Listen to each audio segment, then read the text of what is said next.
Well, here we are at Wembley. Marks out of 10 for England 1, Greece 2. These are not going to be good, okay? Just to warn you.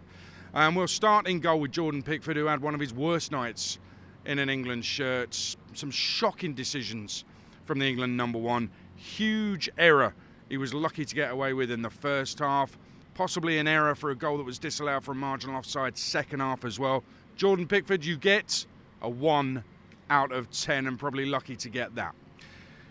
Trent Alexander-Arnold, kind of right back, or was he? I think he gave Saka far too much defensive work to do. I think he completely lost his way in terms of position and what he was meant to be doing. He ballooned the ball in injury time at the end of the second half into oblivion when we were still chasing an equaliser. Very strange performance, I thought, from Trent. Little bit of quality in there as well, which saves him. There was some good passing in the first half. There was a terrific cross in the first half as well. Gordon should have headed home. I'm going to give Trent a very generous 4 out of 10. Very lucky. Rico Lewis, not sure left back at this level is his future. It is a problem spot for England, that position. He fills in admirably, but he wasn't great at all. Defensively, not quite sure. He's in a back four, more of a midfielder. Rico Lewis gets a generous 3 out of 10. John Stones, captain on a not very memorable night. He's not exactly the best leader you've ever seen. There wasn't exactly a lot of passing out from the back or bringing the ball out from the back, which is what he's built his early career on, really. I've said many times that we need to see more of that from John Stones in an England shirt. I'm being generous to John and giving him a 3 because he fronted up afterwards mainly. Colwill, I thought, did okay. He was probably England's man of the match. Incredible athleticism for that goal line clearance to save Jordan Pickford's blushes in the first half. And a couple of little passes out of defence. I thought, yeah, this is the way forward for England. He was trying to lead by example, Levi Colwill. I give him a 6 out of 10. He's by far the man of the match. Declan Rice in midfield gets a 4. He was hung out to dry a little bit. So the limitations in his game, I thought, were brought about because of the team selection from the manager. So I think he would have been out there thinking, what the hell's going on? He gets a 4 out of 10, Declan Rice. Cole Palmer missed a sitter. Deeper than a submarine at times in the first half. Just faded badly. Nowhere near enough quality. I give Cole Palmer a 3 out of 10, and that is being generous.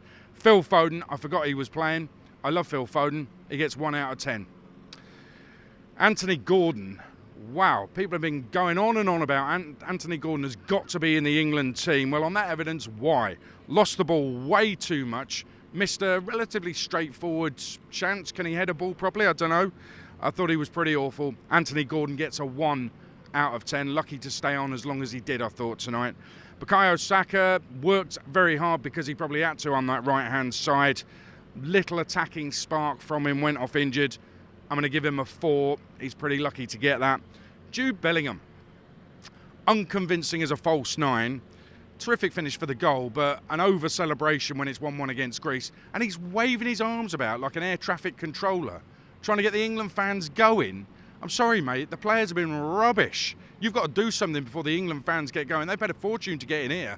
You've got to be better before they start giving you pats on the back. So I'm giving Jude Bellingham 2 out of 10.